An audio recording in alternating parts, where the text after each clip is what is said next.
কোন দিকে?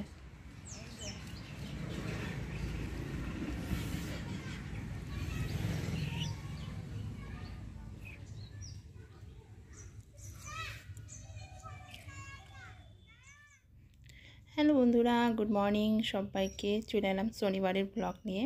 আশা করছি আমার সকল বন্ধু সবাই খুব ভালো আছো, আর তোমাদের ভালোবাসায় আমরাও সবাই খুব ভালো আছি। তবে হ্যাঁ, আমাদের আরুশোনার একটু ঠান্ডা লেগেছে, তো তার জন্য একটু চিন্তায় আছি, কারণ সামনে 15 তারিখে ওর পরীক্ষা।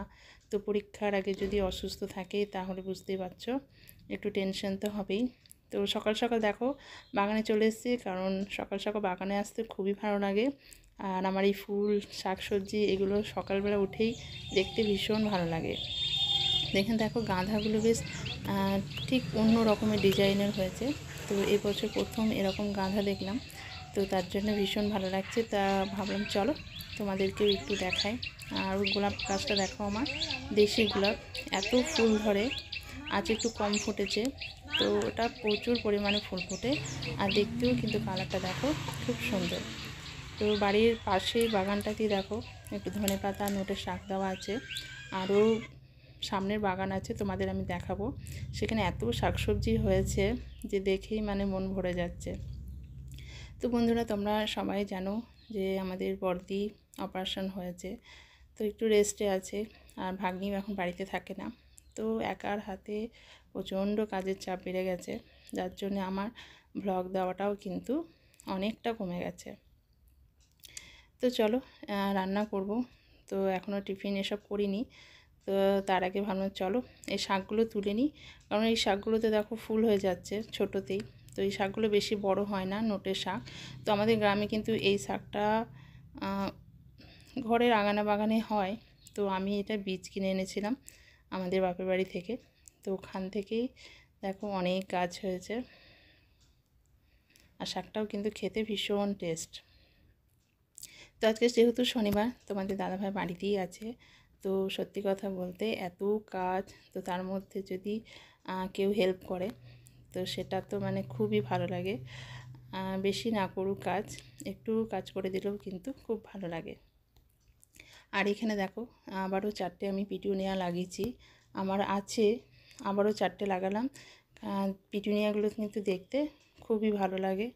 বাগানের শোভা কিন্তু পিটুনিয়া থাকলে আরও বেড়ে যায়। আর আমাদের আরুশোনা অনেকক্ষণই ঘুম থেকে উঠেছে, তো এই যে সাইকেল চালিয়ে বেড়াচ্ছে। সকালে ঘুম থেকে উঠলেই প্রথমেই সাইকেল চাই। তো এখানেও কিছুটা শাক বেরিয়েছে, আর সামনের বাগানটা ওটা আমি তোমাদের পরের একটা ভ্লগে দেখাবো। দেখবে এত শাকসবজি হয়েছে।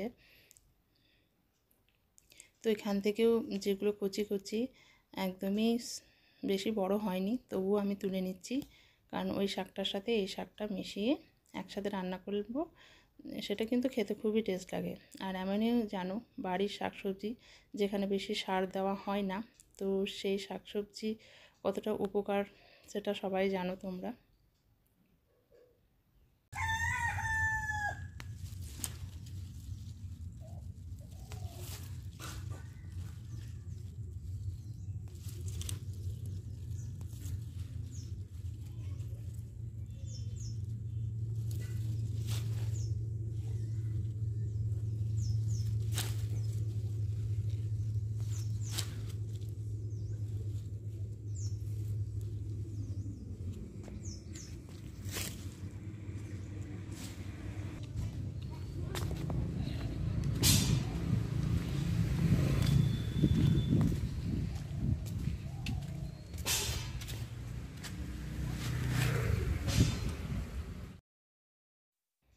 তো আমি দেখো যেহেতু ওইদিকে আরও অন্য কাজকর্ম করছি, তো তোমাদের দাদাভাই দেখো এখানে সমস্ত সবজিগুলো কেটে দিচ্ছে।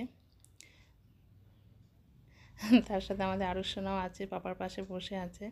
তো হ্যাঁ, এটা সত্যি কথা, তোমাদের দাদাভাই কিন্তু যতক্ষণ বাড়িতে থাকে বা যেদিন যেদিন ছুটি থাকে, তোমাদের দাদাভাই কিন্তু অনেক হেল্প করে দেয়, যতটা ওর সামর্থ্য, যেগুলো ও জানে সংসারে কাজকর্ম, তো সেগুলো কিন্তু সবই করে দেয়। এটা আমি বলবো আমার জন্য খুবই ভালো। তো দেখো এইদিকে আমি ভাত বসিয়ে দিয়েছি, আর এটা বেগুন ভাজা হবে। তো এটা বাড়ির বেগুন, সাদা বেগুন। তো এই সাদা বেগুনটাতে কিন্তু খুব কম তেল খায়, আর এটা টেস্টও বেশ ভালো বেগুনটা। আর এদিকে বাঁধাকপি বসিয়েছি, আর তোমাদের দাদাভাই একটু মাটন এনেছে, সেটা রান্না হবে, কারণ ও তো মুরগির মাংস খায় না। তো চলো আমি রান্নাগুলো সারি আস্তে আস্তে।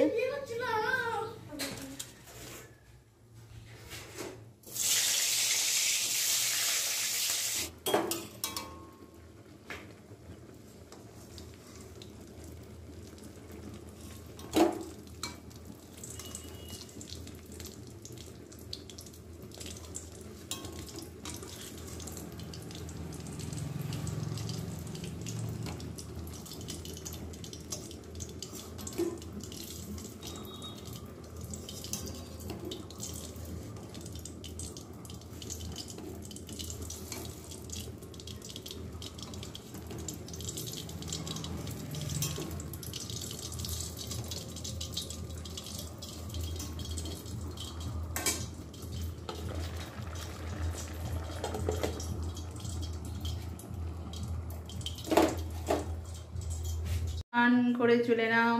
আর এই দেখো আমাদের আরু সোনার খুব খিদে পেয়েছে। কোলে নাও, আবার সে কোলে নাও। আচ্ছা আচ্ছা, আস্তে তোকে ভাত খাওয়াবো, তারপর আমরা খাবো না, ঠিক আছে? আগে তোমাকে খাই দিই। চলো বন্ধুরা, মাথা দিয়ে জল পড়ছে আমার। চলো আজকে ভাত খাবো। চেঞ্জ করলাম, অন্যটা মাথায় বাঁধলাম, এতটা জল পড়ছিল। আর গায়ে দেখো চাদর নিলাম, কারণ ঠান্ডা করছে, আজকে প্রচণ্ড ঠান্ডা আছে। চলো আগে আরুষকে খেতে দিই, তারপর তোমাদের সাথে কথা বলবো।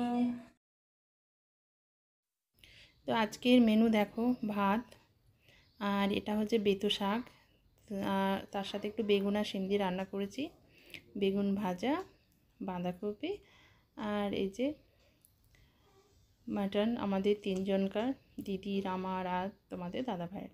তো আজকের এটাই ছিল মেনু। তো এখন বাজে 4টে। দেখো আমরা টোটোতে, আমি আর আরুষ। তো তোমাদের দাদাভাই নেই, তোমাদের দাদাভাই বিকালে মানে দুপুরে খাওয়া দাওয়া করে বেরিয়ে গেল। তোমাদের দাদাভাইয়ের অফিসে খেলা আছে, ক্রিকেট টুর্নামেন্ট চলছে। তো আগের একটা ম্যাচ জিতেছে, তো তোমাদের দেখাবো কি কি গিফট পেয়েছে। আর এই দেখো আমি আর আরুষ সোনা বেরিয়ে পড়লাম। তো এতটাই ঠান্ডা লেগেছে, কাশছে, আমি দেখছি যে না নিয়ে চলে যাই, কারণ সামনে তো পরীক্ষা আছে বললাম, আর ও সর্দির চাপে ওর জ্বর চলে আসছে। তো ভাবলাম আগে ডাক্তারটা দেখিয়ে নিই। তো এই যে এটা হচ্ছে ডাক্তারের বাড়ির পাশেই ওনার চেম্বার, আর এখানে ওষুধেরও দোকান আছে। তো আমি যখন যাই, আজকে বোধহয় পেশেন্ট একদমই কম ছিল, যার জন্য কিন্তু একদমই ফাঁকা ছিল। তো আমি যখনই ঢুকছি 5টার সময়, তখন বলছে আপনি একজন আছেন। তো ভালোই হলো, সঙ্গে সঙ্গে ডাক্তারটাও দেখানো হয়ে গেল। এই দেখো একদম বেশ গ্রামে মাঠের ধারে, পরিবেশটা খুব সুন্দর বন্ধুরা। তো ওষুধও এখান থেকেই কিনতে হয়, তো সেখান থেকেই কিনে নিলাম। আর এবার আমরা দাঁড়িয়ে আছি এখন। এদিকে অটোর লাইন, টোটোও পাওয়া যায়, কিন্তু অটোতে যাওয়াটাই ভালো। তো এখনও অটোটা আসেনি, তার জন্য আমরা দাঁড়িয়ে আছি।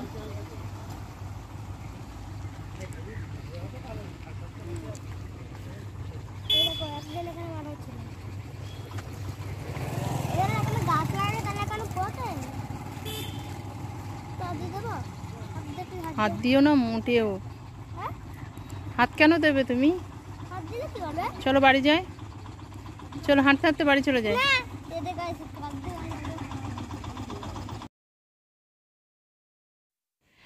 তো আমরা অনেকক্ষণ দাঁড়িয়ে আছি, অটো আসছে না। তো ভাবলাম চলো একটু হাঁটা দেবো, সামনে অটো বা টোটো কিছু একটা পেয়ে যাব। তো চলো বন্ধুরা, আজকের ব্লগটা এখানেই শেষ করলাম। আশা করছি তোমাদের ভালো লেগেছে। ভালো লাগলে অবশ্যই লাইক কমেন্ট করবে। সবাই খুব ভালো থাকবে, সুস্থ থাকবে। টাটা সবাইকে, দেখা হবে তোমাদের সাথে পরের একটা নতুন ব্লগে।